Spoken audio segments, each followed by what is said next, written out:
Est-ce qu'on peut trouver des perles un peu des fois? Les clients, ils ne me l'ont pas signalé. Mais bon, la perle, c'est les huîtres, quoi. Je vous répète, nos huîtres de Camargue, c'est les meilleures du monde. Les beaux jours sont là, le déconfinement aussi. Made in Marseille a eu envie de sortir un peu de la ville pour partir à la découverte du territoire. Suivez-nous, on vous amène sur les routes de Provence.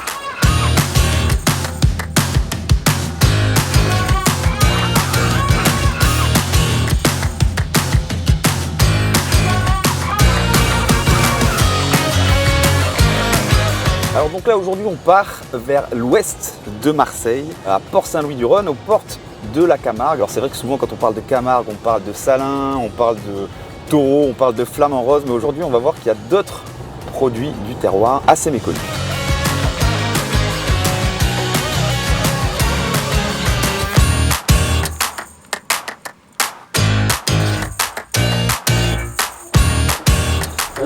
Bonjour Loïs. Comment vas-tu Loïs? Ça va, on bosse. Et aujourd'hui c'est collage. C'est une des phases des plus importantes dans l'élevage de nos huîtres, de faire le collage mais de le faire bien. Je pense que tu vas mettre la main à la pâte. Aïe aïe aïe.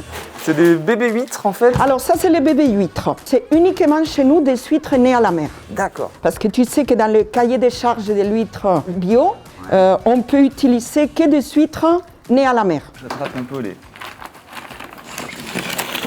Ça, c'est l'huître.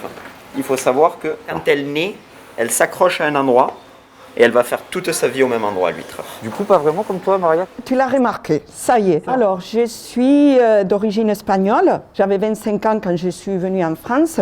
Je n'étais pas du tout dans le métier de l'ostréiculture. Je suis institutrice de formation. C'est parfait pour m'apprendre à être ostréiculteur, ça. Voilà. Alors, il était dans le métier de la mer, mon mari. Et bon, on a créé notre petite entreprise depuis 1995. Mais on est ostréiculteur que depuis 2014. L'huître, est-ce que c'est vraiment un produit du terroir camarguais, provençal? Alors, à l'état sauvage, il y a toujours eu des huîtres, mais pas de l'élevage. L'élevage, il y avait uniquement des moules. On a connu la mondialisation, nous aussi, dans notre secteur, et il a fallu trouver des solutions pour que les exploitations continuent à être rentables. Alors, par contre, Loïs, c'est le côté maîtresse qui ressort là. Ah. Il faut que je vous reprenne. Vous nous les avez collés à l'envers. Non. Oui, et il ne faut pas que l'huître soit collée à l'envers.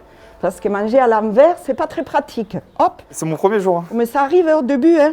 Il y en a combien là déjà? Sur une corde, on colle environ 80 huîtres, alors que les confrères qui ne font pas du bio, ils collent beaucoup plus, environ 130. De cette manière-là, elles sont bien à manger, elles se développent bien.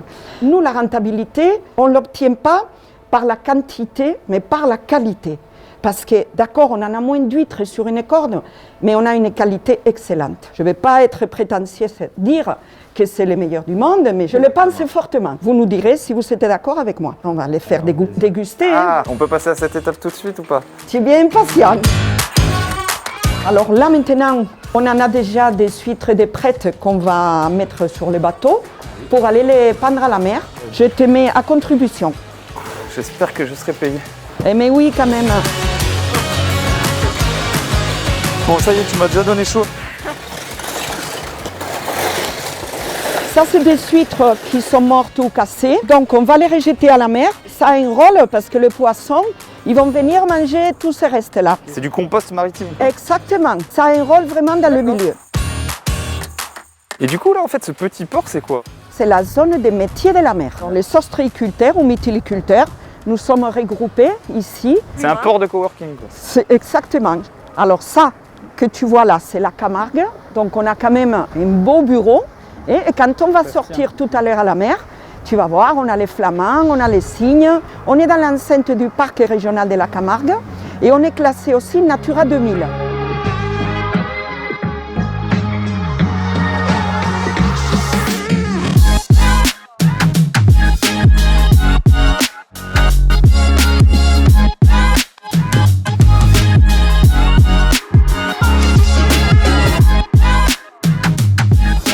Voilà.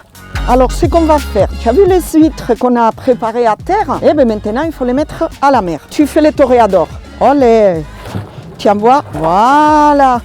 Tu fais un nœud, une boucle. Tu la passes à l'intérieur et tu serres. Comme ça? Non, Tu es en dessous. Tu fais une boucle. Et là, je rentre là-dedans. Exactement. Tu t'en es bien sorti. Menteuse. Là, du coup, elles vont rester combien de temps? Elles vont rester entre 10 et 12 mois. On a énormément de chance ici en Camargue parce qu'on a l'apport d'eau douce du Rhône qui fait une eau saumâtre et le plancton se développe très très bien. Et ça nous donne une qualité d'eau vraiment extraordinaire. Et alors justement, pour parler de la qualité d'eau, là tout à l'heure tu nous expliquais qu'on est ici dans le parc régional de Camargue. Et en même temps, il y a ce petit paradoxe où on est aussi proche d'une zone industrielle. Justement, par rapport à ça, on est hyper contrôlé. Le laboratoire du département ainsi que l'Ifremer font des analyses d'eau hebdomadaires. La qualité de l'eau, c'est une des meilleures de France. De France? De France, absolument. On n'a jamais eu des arrêts biologiques comme il y a dans d'autres secteurs. Grâce au Mistral et à la courantologie qui est assez importante, la qualité de l'eau, elle est extraordinaire. Parce qu'en fait, qu'est-ce qui fait qu'une huître est biologique ou non? Déjà, il faut que ça soit des huîtres nées à la mer, indispensable. Après, on a le critère de la densité. On fait des cordes beaucoup moins denses que nos confrères qui ne font pas du bio. Et aussi le critère des analyses. On fait beaucoup plus d'analyses pour justement prouver la qualité de l'eau et du produit, parce qu'on fait des analyses aussi sur la chair. Ces trois critères, c'est les plus importants dans le cahier des charges du bio. Vous voyez toute la biodiversité qu'il y a dans le coquillage. Bébé moule, bébé crevette. Exactement. Mais ces bébés moules, quand elles sont un peu plus longtemps sur les huîtres, elles grossissent. Et c'est ces moules-là que nous on récupère pour faire nos moules bio. Ça, c'est la dernière face. Ça s'appelle un pochon, où on met les huîtres pour les affiner. Les huîtres, quand on les détroque, elles sont stressées parce qu'elles sont passées au petit détroqueur. Donc il faut les remettre en bonne condition. Ça stresse une huître alors? Ah oui. Il y a des burn-out d'huîtres? La plus grosse mortalité dans le coquillage, c'est le stress. C'est pour ça, nous, dans les petites cages, là, dans les pochons, on les remet pour qu'elles se refassent. Ça veut dire que l'énergie de l'huître, au lieu de continuer à pousser, elle va se creuser pour faire de la chair. Et ça nous donne un taux de chair vraiment important. Est-ce qu'on peut trouver des perles un peu des fois? Les clients, ils ne me l'ont pas signalé. Mais bon, la perle, c'est les huîtres, quoi. Je vous répète, nos huîtres de Camargue, c'est les meilleures du monde. On va en ouvrir quelques-unes pour les déguster. Vous voulez l'ouvrir vous-même? Ah, surtout pas. Non. Bon, on va appeler les spécialistes. Daniel, viens, tuto ouverture d'huîtres. L'objectif, ça va être de couper le nerf aux 2/3 de l'huître sur la droite. On rentre et c'est l'huître qui bouge, qui vient s'empaler sur le couteau. Ça évite de finir aux urgences le soir du réveillon. Je vais faire levier pour voir mon huître. Et là maintenant, je viens couper le nerf. On vient racler. Là, la chair, elle est énorme. Et là, on voit bien que c'est une huître qui est naturelle parce qu'on voit qu'il y a une petite laitance qui se fait. On est au tout début de la ponte. C'est la meilleure manière de voir qu'une huître est naturelle. Tiens, Loïs. Tout ce reportage, je l'ai quand même organisé pour ce moment. On sent la mer. Je te laisse participer à la biodiversité de la zone.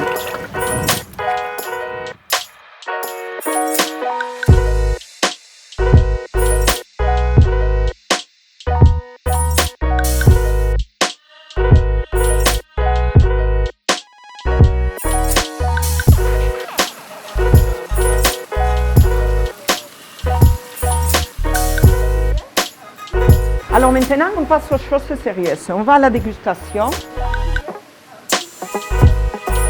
Et est-ce que l'idée, à terme, c'est de faire de l'huître camarguaise un vrai produit phare reconnu? C'est exactement ça, Louis, on est en plein dedans. Donc nous, on veut vraiment que, quand on pense à Camargue, on pense à l'huître également de la même manière qu'on pense au taureau, aux chevaux ou aux flamants roses, par exemple. Les huîtres de Camargue commencent vraiment à se faire une belle place dans des belles tables aussi. On travaille avec quelques chefs étoilés. C'est la plus belle récompense qu'un producteur puisse avoir, c'est d'être sur ces tables-là. Alors ce vin, il est d'un domaine à côté de chez nous. On cherchait un vin bio. Comme c'est un très bon vin, on a décidé de garder notre partenariat avec le domaine de l'Attilon. En plus, c'est quelqu'un de super, monsieur Desroux. Il est juste à côté. Mais on peut aller le voir? Ben, si tu veux. Je vais aller le voir. Bon, qu'est-ce que tu as pensé de ma première journée de stage? On aura besoin de main-d'œuvre extra pour cet été. Si tu es dispo, on t'embauche. Tu nous laisses le CV? Promis. D'accord. Santé. À la vôtre.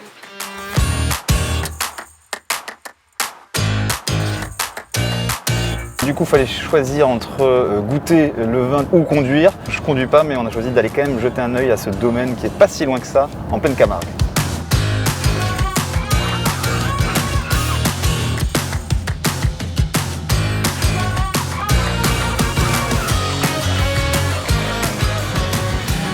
Et bonjour Brice.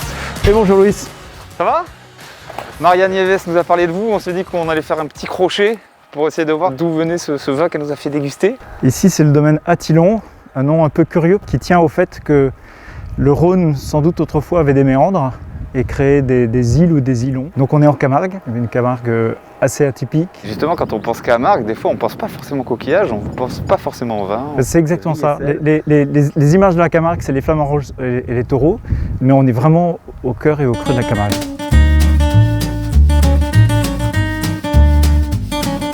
On vient de restaurer ce vieux mas dont on a trouvé des traces du 15e siècle. Et à quelle époque le vin est entré sur le domaine? Visiblement, il y a toujours eu du vin ici à l'Attillon. Allons les voir ces vignes alors. Allez, on va les voir. Du coup, vous avez des liens avec Maria Nieves et Daniel qui sont des liens aussi sur la conception de l'agriculture autour du biologique.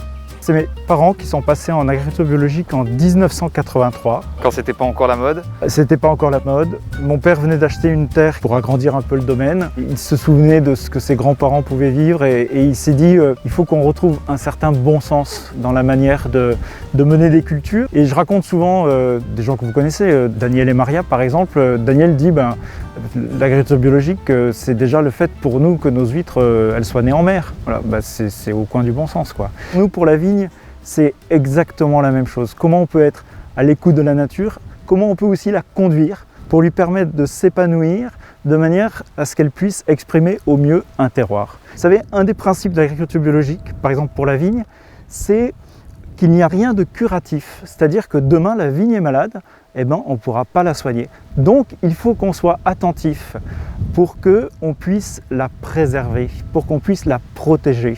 Et ça, c'est un principe qui pourrait nous appeler à une certaine méditation aujourd'hui dans le monde qui est le nôtre, qui appelle à une certaine prévention, une certaine attention au monde dans lequel on est. Ça, je crois que c'est un principe d'agriculture biologique.